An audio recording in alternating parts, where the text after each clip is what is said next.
Hi fans! Joel po, dito sa Matapuin! Welcome po sa Church of God.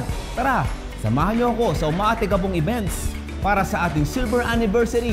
Simulan na natin ang alamat. Let's go! Meron po tayong special Dawn Watch mula August 17 hanggang 21. Kaano ka-espesyal? Tara, gising ng maga! Para sa inyong kaalaman, ang Silver Fair ay isang malaking bazaar na gaganapin sa August 18 to 23. Kaya kung ako sa inyo, bili na! Sa Tuesday po, August 18, ang YA Cleanup Drive. Kalinisan, kaunlaran, kaligtasan. Isama mo na rin ang Youth Empowered. Crossover. Sama na sa Medical and Dental Mission. Serbisyong totoo. Mag-ready na rin sa at iba pa. Gusto mo ba gumawa ng taong yebe? Kabuhayan ba ka mo? Bumalo ka na sa binhi ng buhay. Gusto mo rin bang humataw? Meron din tayo niyan.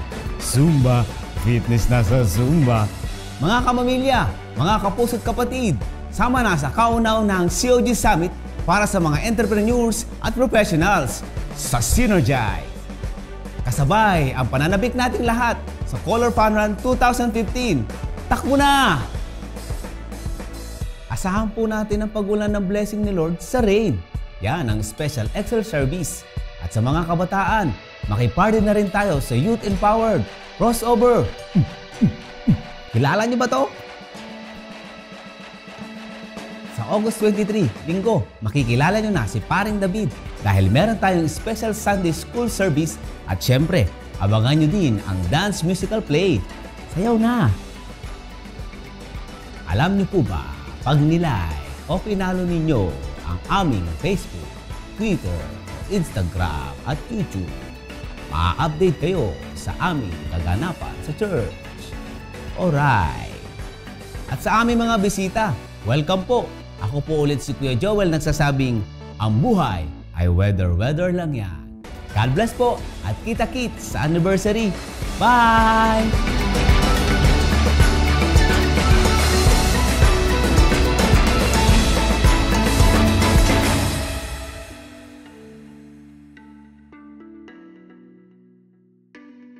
Amen. Praise the Lord. No po. At it's glad to be in the house of the Lord. No po. Amen. And today, siyempre alam po natin, parating na po ang ating 25th year anniversary. You know, a church, if it stays long for 25 years, ito po ay pinabura ng Diyos. At kung pinalago pa in 25 years lumago pa, talagang sinamahan po ng Panginoong Diyos. No? Kaya, sige po, palakpakan natin ang Panginoon. Amen. And maybe you could shake your neighbor, no, shake your neighbor's hand and tell her or him, happy 25th year anniversary. 25 na po tayo ngayon. No? At sa ating ika-25th year na anibersaryo, alam niyo po, meron po tayong fun run. No? At nawa makasama po namin kayo dito. This is beneficial. You will benefit from this. That's what I want to say. Magbe-benefit po ang ating physical health. No po? At ika nga lang po, hindi lang po yun. No po? Pag tayo po ay sumali sa ating colored fun run, ang ating pong ibinayad, 250 po yata yung t-shirt, if I'm not mistaken. Ito po ay mapupunta sa ating 3 institusyon, sa KID, ito po yung Kabataan Iwas Droga Movement, sa ating White Light, no po, yung ating Theatrical Evangelism, and for our WJ Mission. So, sa ating pagbili po ng t-shirt na ito at sa ating pag-join ng Fun Run, ito po ang pinupuntahan po noon. So, sana po makasama po namin kayo sa isang napakagandang week-long celebration. Amen ho ba yun? Amen. Sige po, palakpakan natin muli ang Panginoon. Hallelujah. And so today, let me now proceed to the word of the Lord. No po? And if you have your Bibles with you, please open your Bibles to 1 Samuel. Yun ang aking gusto sabihin. 1 Samuel chapter 19, we'll be reading from there. And once again, I'll be talking about who's my favorite Bible character. No po? Si David. Sana po ngayon ang aking pong nai-impart sa inyo, nakikilala po natin ano ba ang buhay ni David, no po? At bakit ko ba siya favorite? Bakit ko ba siya favorite? Alam niyo po, ang tao po, let me start the message by saying this, no po. Ang tao po, sa buhay natin, if you have this word, no po, humility, dependability, and integrity, if you have one of these, isa sa mga ito, maganda na po yun. If I have humility, ay napakaganda po. And if you have the three, pag meron ka nitong tatlong ito, na po, very rare ang klaseng tao na meron nitong tatlong ito. Meron ka ng isa, maganda na. Kung meron ka nitong tatlo nito, itong tatlong ito, humility, dependability, integrity, wow, you are a rare breed. You are a rare species. Si David po ay meron siya nitong tatlong ito. Ano po? Humility, dependability, integrity. And if you have these three, if I may ask, ano po, kung meron ka nitong tatlong ito, meron pa kayang masamang mangyayari sa buhay mo? Meron pa kaya? Palagay ko meron pa rin. No? Katulad po ni David, meron po siya mga sinuong sa buhay na very turbulent. He had entered one of his most turbulent chapter of his life. Dumaan po siya ron at yun po ang aking i-share po sa inyo ngayon. Basahin ko muna sa inyo ang 1 Samuel chapter 19 verse 10, and this is how it started. Ano po? Now the distressing spirit from the Lord came upon Saul as he sat in his house and his spear in his hand. And David was playing music with his hand. Then Saul sought to pin David to the wall with his spear. Sinibat. Sinibat po si David. At ito po ang ikalawang paninibat na po, pagsibat sa buhay ni David. Does anybody would love to pin you down to the wall? Meron ba talagang merong gustong bumagsak ka sa buhay? Meron gustong mga taong nananalangin na ikaw ay mapasama ang iyong buhay? Ito po, nangyayari po kay David. At kung nangyayari po sa inyo, ang mga bagay na ito na merong mga taong ayaw kang umasenso, gusto niya maghihirap ka, ito po, makaka-relate tayo kay David. Let me read again. Then Saul sought to pin David to the wall with the spear, but he slipped away from Saul's presence, and he drove the spear into the wall. So David fled and escaped that night. Today, we will almost every chapter ng aking ipapakita, every passage that I would be showing you, this word, fled and escape, will keep on coming out. Lagi pong lalabas siyang fled and escape. Tumatakas, nagtatago, tumatakbo, yan po ay naging breakfast. Nasa breakfast table po ni David every day in his life.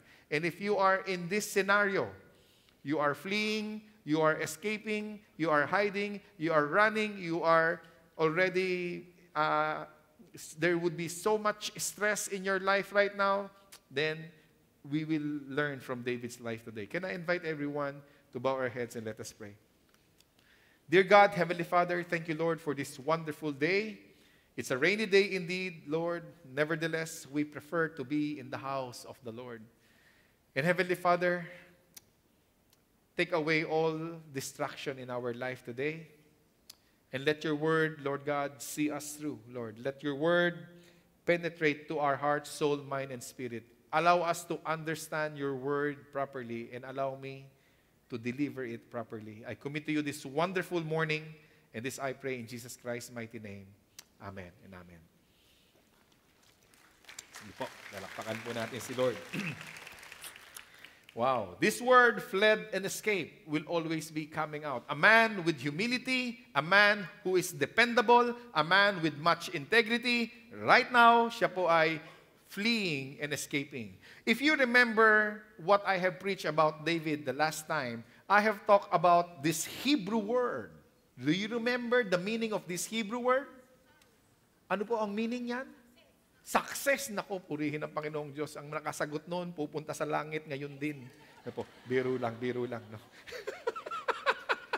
Napakaganda naman. No po, natatandaan niyo po yung mensahe. No po. Sakal, no po, it's a Hebrew word which means success. Yeah, no po. Kaya what I preached then was, pag ikaw ay sinasakal, no po, ikaw ay ini-squeeze out. No po. Pag sinasakal ka, success is being juiced out from your life. No po. Today, we will not be talking about success. David, right now, he was on the run. He was running away. He was escaping. We will not be talking about sakal or success. Today, we will be talking about saklay. What is this saklay? Is this a Hebrew word? No, it is a Tagalog word. Ayan, pag Tagalog word po, mauunawaan na po natin yan. Saklay. No po, sapagkat si David po ngayon ay meron siyang mga, when you are on the run, when you are running away from something, you desire to lean on to something or to somebody. Naghahanap ka ng masasandalan. Naghahanap ka ng kakampi. Naghahanap ka ng, pader na matibay, matatag para ikaw ay hindi mabuwal. Na po. And you would be looking for those crutches. You will be looking for those saklay. At ngayon po ay meron pong 5 significant crutches in David's life, and we will see if it will hold. No po, kung ito po ay mananatili, no po, na ito ay itatayo ka. At kung tayo po ngayon ay nasa ganung kalalagayan, ano ho kaya yung mga saklay na yon sa ating buhay? Ang una pong saklay ni David, no po, let me get a saklay here. No po, hahanap lang po ako sandali. Ayan, no po, isang saklay. Bagay ho ba? Okay, the first saklay of David would be David's military position. When the king was trying to spear him, no po, siya po ay sinisibat, when the king was trying to pin him down, he fled and escaped. And when you flee from the king, somehow, since David was a military man, no po, dahil siya ay militar, no, I was thinking, meron bang sumunod na kahit isang tao sa kanya? Sumunod man lang. Naku, si Bossing, ang ating commander, battalion commander, si David. Sunod tayo, nakakaawa naman. Meron bang sumunod sa kanya? The point is, kahit isa, walang sumunod kay David. In other words, itong mga kanyang sundalo, itong kanyang platoon, itong kanyang batalyon, no po, he would be talking with them often, no po, he would be eating with them, he would be sleeping with them, he would be jogging with them, they will be fighting together, and they will be back to back defending one another, and ika nga po I will look at your back and you will look at my back. Mag-iingatan tayo sa isa't isa. And this would be the life of a military man. And can you imagine, not even one fled away with David. Kahit isa. Siguro si David, no po, nag-iisip siya, wala man lang bang sumimpatya sa akin? As I was having this as my devotion, I remember our late president, no po, Ferdinand Marcos, no po. We could say something good about him. We could say other groups would say bad things about him. Whatever your side may be, no po, whether he had done good or he had done bad, of course, history will judge him. This is my point. Whether he had done good or he had done bad, imagine this. There will always be a loyalist to his cause. Do you see that? Gumawa ka ba ng mabuti? Gumawa ka ba ng masama? Basta may loyalist yan. No po. Yan po yung panahon namin. No po. Ito po ang aking, lumaki po ako, yan lang ang presidenteng nakilala ko noon. No? Maybe ang iba po ay hindi nakaka-relate dyan. Siguro dito makaka-relate tayo. Ayan. No? Siguro dyan makaka-relate tayo. No? Sa ating vice president ngayon. Other people will say he's doing good. Other people say he would be doing bad. And again, let me reiterate, history will judge him. No po. But this is my point. No po. Whether he does good or he does bad, there will always be a supporter. Hindi mawawala yon. Meron pong makikipagpaatayan para sa kanya. There will always be a supporter. No po. There will always be a sympathizer. This is my point. No po. For David, he had done nothing wrong. He was humble. He had all this humility. He was dependable. He had all this integrity. Nevertheless, nobody fled nor escaped with David. Yung inaasahan niyang military, yung kanyang posisyon, yung saklay na aasahan niya, it was useless.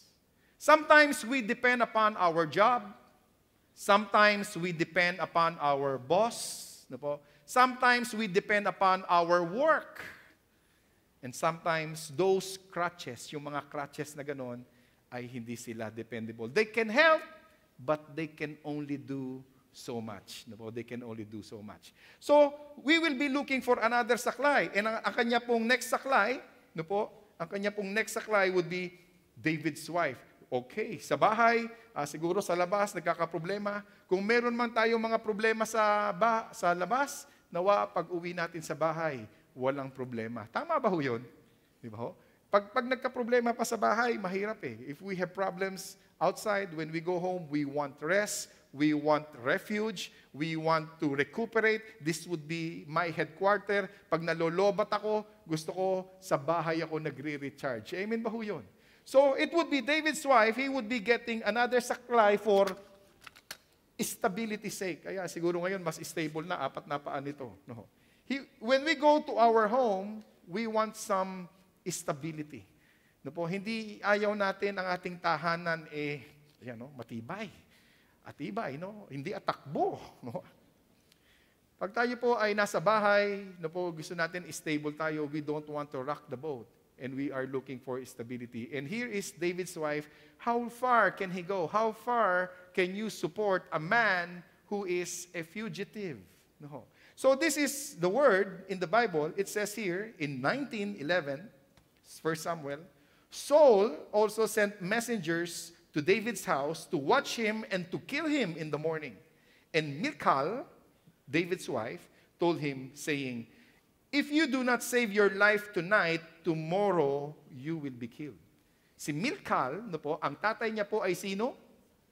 Sino po ang tatay ni Michal?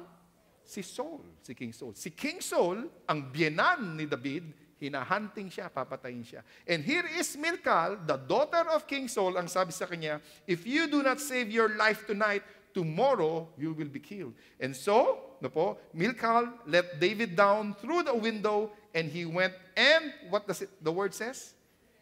Fled and escaped. Kanina, fled and escaped. Ngayon, fled and escaped. Alam nyo, matagal ko na pong nababasa itong passage na ito, and I was reading it on the surface, and I found a commentary, I read a commentary na what Michal did was not enough. I have read this passage many times, and I said, wow, that's all right.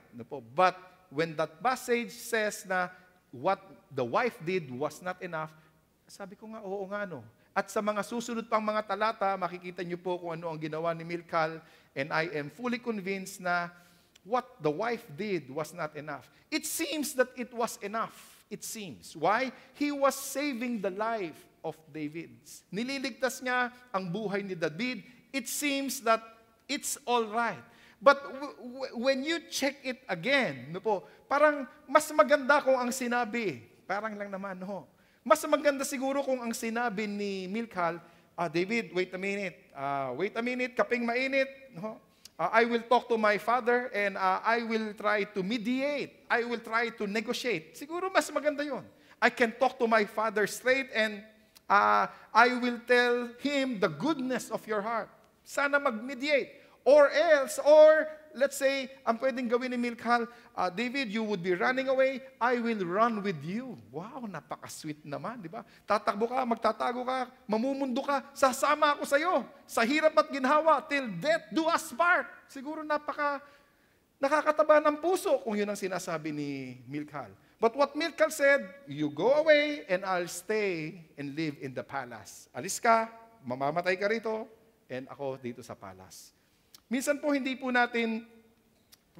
natin nauunawaan po ang mga bagay na ito, no? Until na mailagay po natin sa true scenario sa ating buhay.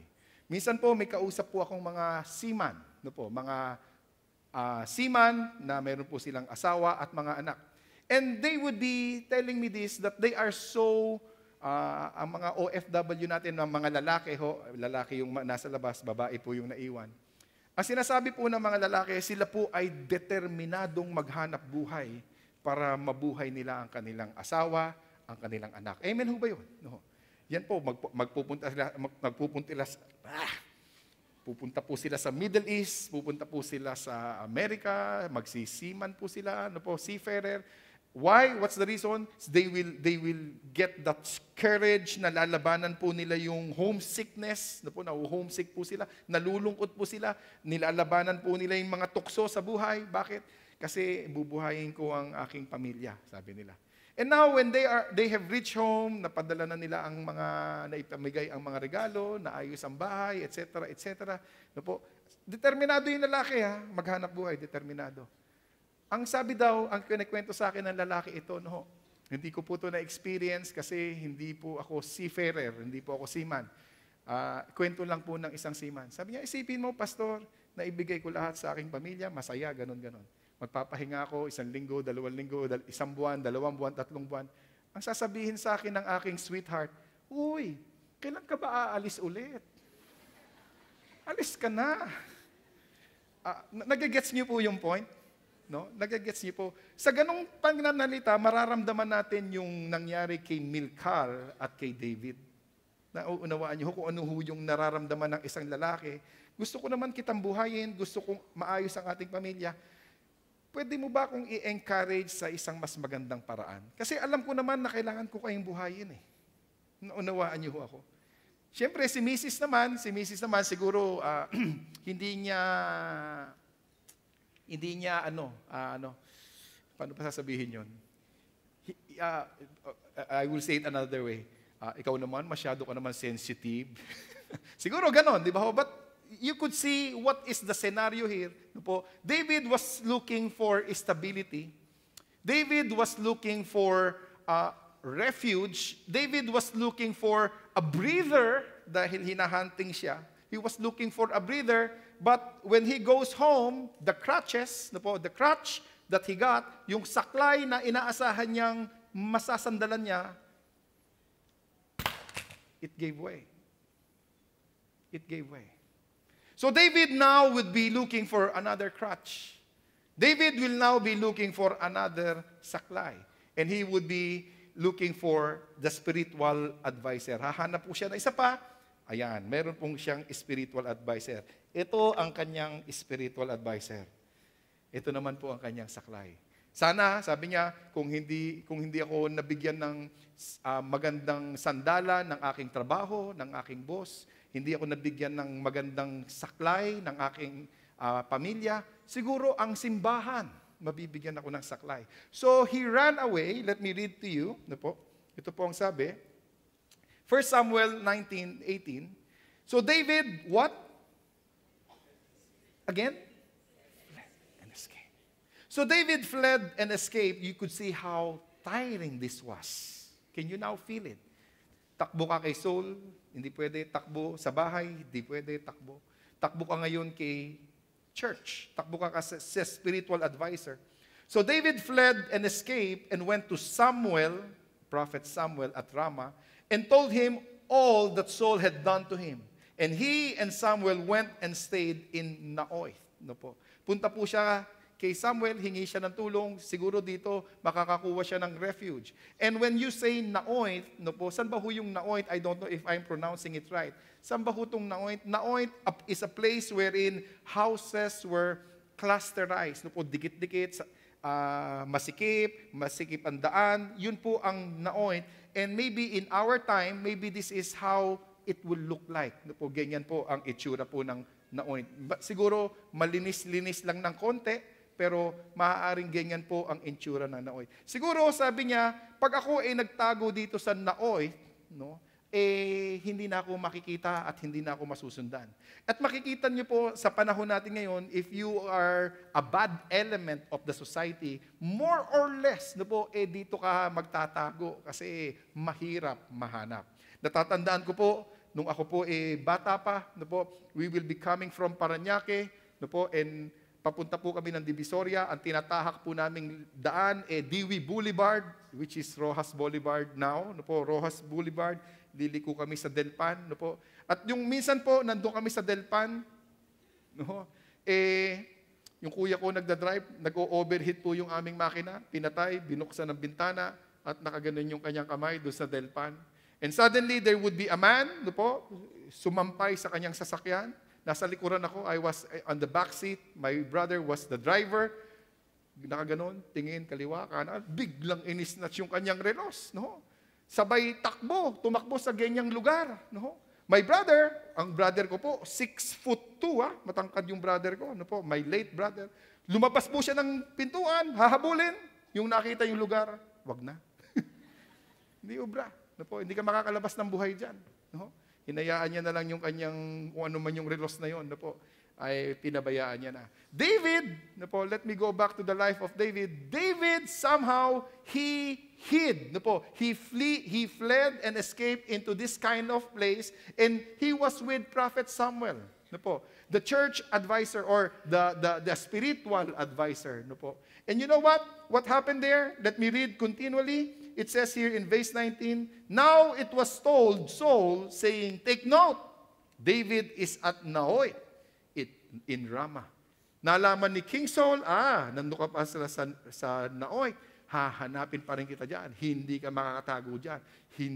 Tutugisin pa rin kita sa iyong pinagkakalagyan.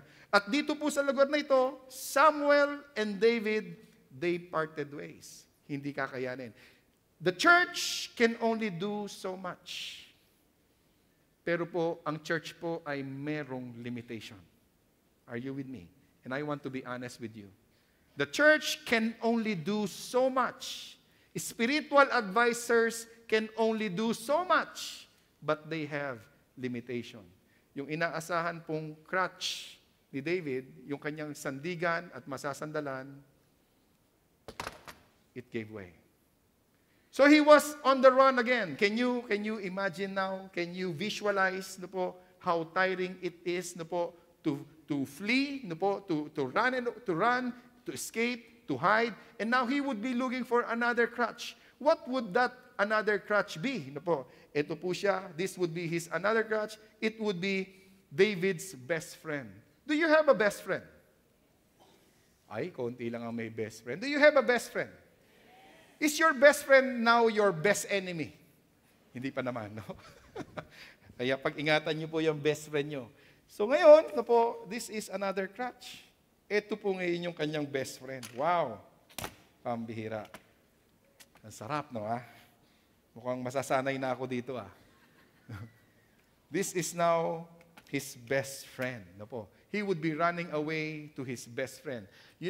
Pag ang atin pong mga anak ay namumroblema, pag ang ating anak ay may problema sa tahanan, kadalasan po na kanilang tinatakbuhan ay ang kanilang best friend.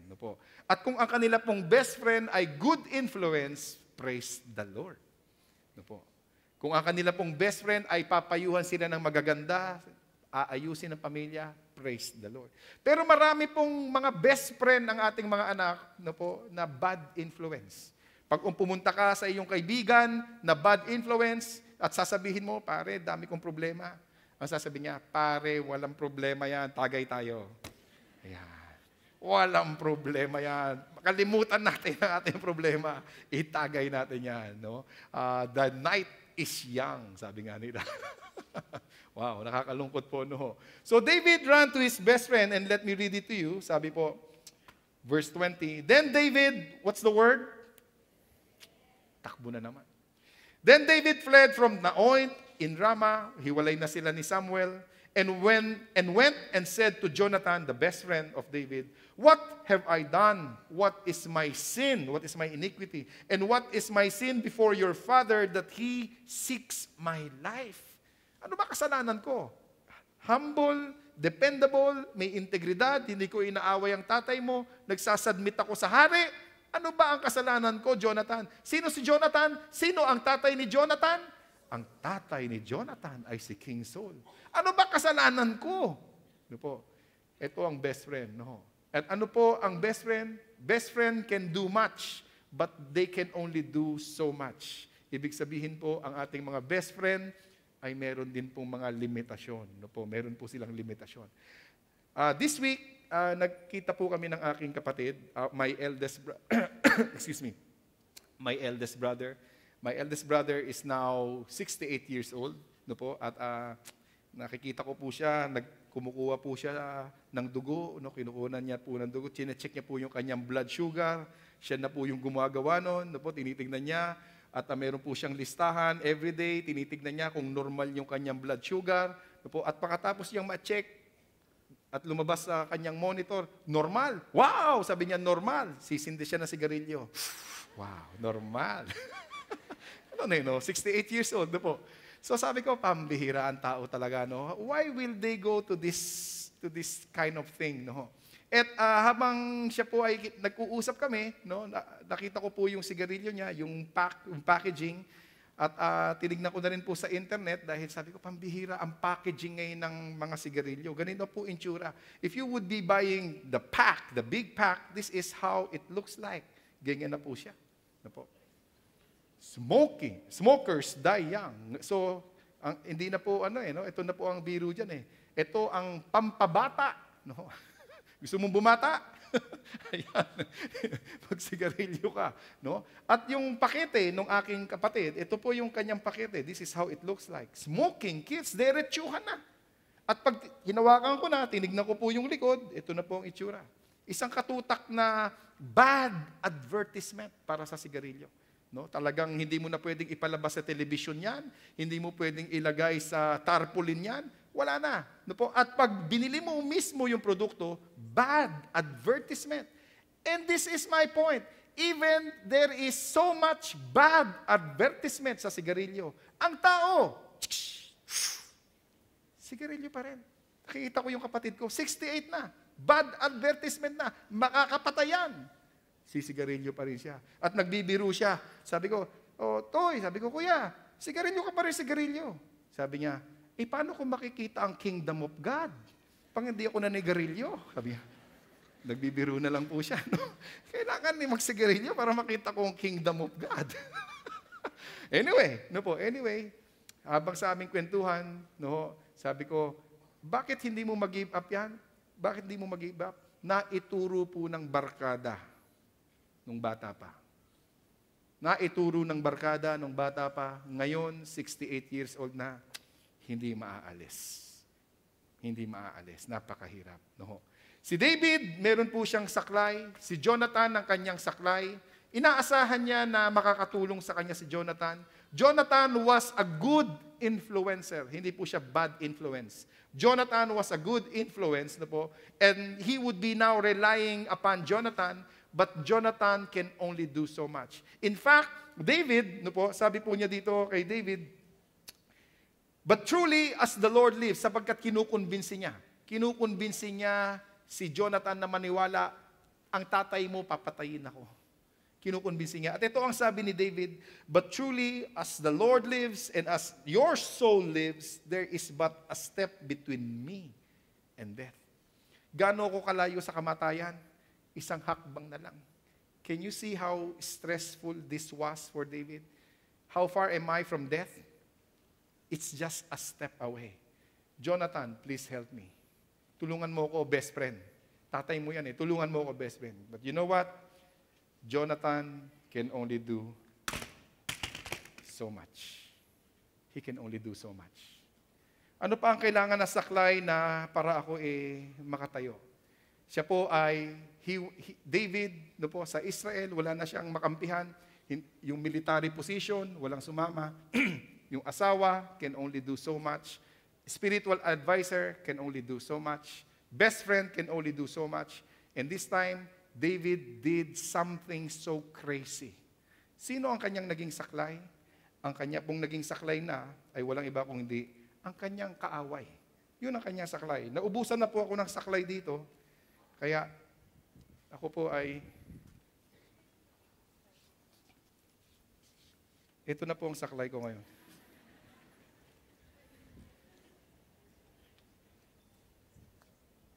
You can only do so much. So David now, there is no more person whom I can rely in Israel. So he went to the enemy. Can I read it to you? It says here, ito pong sabi dito. Makaupo lang ho sandali, no? Nangangalay ako. 1 Samuel 21:10. Then David arose and fled. David arose and fled that day. Jonathan can only do so much. Then David arose and fled that day from before Saul and went to Achish, the king of Gath. Who is the champion of Gath? Do you remember? The champion of Gath was Goliath. Do you remember? Ito yung pinatumba ni David. At ngayon, wala na siyang makuwang rescue sa Israel, he went to the enemy camp, to the king of Gath, Achish. Punta siya doon. Pambira dito, makakapahinga siguro ko. Ano po? At pagdating doon kay Achish, siyempre, na-recognize. Siyempre, popular si David. Siyempre, pogi, popular. Nakita ni Achish, King Achish. Di ba ito yung si David? Di ba ito yung nagpatumba sa champion natin? Di ba ito yung pumapatay ng maraming Philistine? Bakit nandito yan? Na-recognize siya. At ang sabi po ni David, ano po, now David took these words, pambihira, nakilala siya. No? Ako, pambihira, popular pala ako. Sikat, sabi niya. Now David took these words to heart, dinamdam niya, and was very much afraid of Achish, the king of Gath. Siyempre, gagantihan ka ngayon yan. No? So he changed his behavior before them, pretending madness in their hands, scratched on the doors of the gate, and let his saliva fall down on his beard. Naku, papatayin ako nito. Magpapanggap na lang akong siraulo, sabi niya. Magpapanggap na lang akong baliw. No? I would be scratching the walls. No po? I would be wearing something that I will look like a foolish man. I would be letting saliva fall down from my beard. Tumutulo ang aking laway, hindi ko siya gagalawin. You know, self-respect has been eroded. Isang sikat, isang popular, isang taong magiging hari, isang taong humble, dependable, with much integrity, ngayon, pinatutulo yung laway sa kanyang mga balbas para magmukha lang siyang baliw at hindi siya patayin. Self-respect is gone. When you are sitting in this kind of chair, and I have been in this chair, I tell you, it will erode your self-respect.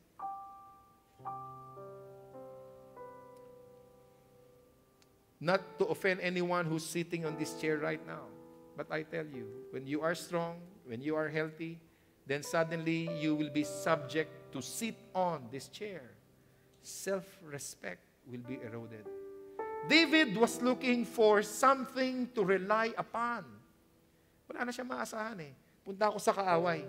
Hindi pa rin umubra. Magpapanggap na lang akong baliw. Wala na. Are you in that situation? Fleeing, escaping, hiding. Stressful life. Death is just a step away. Finally, when he came to his senses, siguro sa hirap na ng buhay, merong naisip si David. At ito po ay naisulat niya sa Salmo. He wrote this in Psalm 121, and let me read to you Psalm 21. It says here, I lift up my eyes to the mountains. Where does my help comes from? From the military position, family, spiritual advisors, friends, enemies. I lift up my eyes to the mountains. Where does my help comes from? And he said, my help comes from the Lord, the maker of heaven and earth. Doon nang gagaling ang aking tulong. Hallelujah.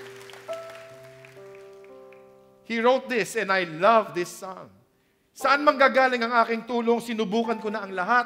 Sinubukan ko na ang lahat ng saklay sa aking buhay. What they can do is very limited. But my help comes from God. And who is this God? Saan niya kukunin ang pagtutulong sa akin? Siya ang naglikha ng langit at lupa. Siya yun. Kaya pag tumulong ang Diyos sa iyo, ang Panginoong Diyos, bottomless ang tulong sa iyo. Kapatid. Bottomless. Hallelujah. And he continued, this God will not let your foot slip.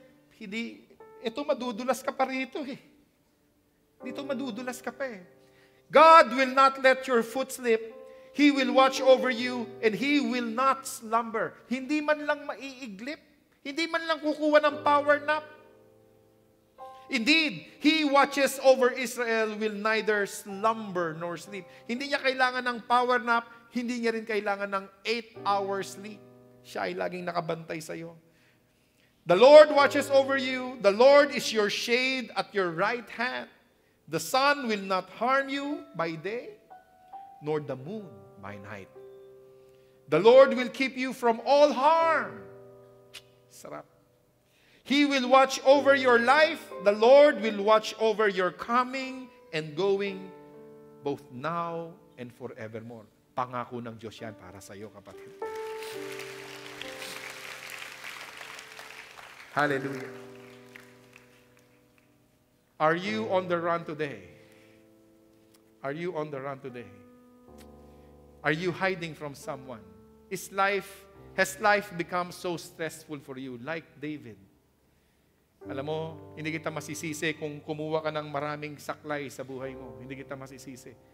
Yan ang ating natural tendency. Nawa, meron tayong isa na lang na spiritual tendency. At ito ay lapitan mo ang Panginoong Diyos na handang tumulong sa iyo, kapatid. Handang tumulong sa iyo. And if you are there, and this message has given you wisdom, this message has given you some insight today, and you understood, oo nga, yung saklay ko bumibigay na. Yung saklay ko dumudulas na. Ang Panginoong Diyos, hindi niya hayaang madulos ka. Hindi niya hayaang matalisod ka. Kung tayo ay lalapit sa Panginoong Diyos. If this message is for you, come, and we would love to pray for you. Come, in Jesus' name. If you're on the run, if you are hiding, if you are tired and weary, this message is for you. Come, and let us pray.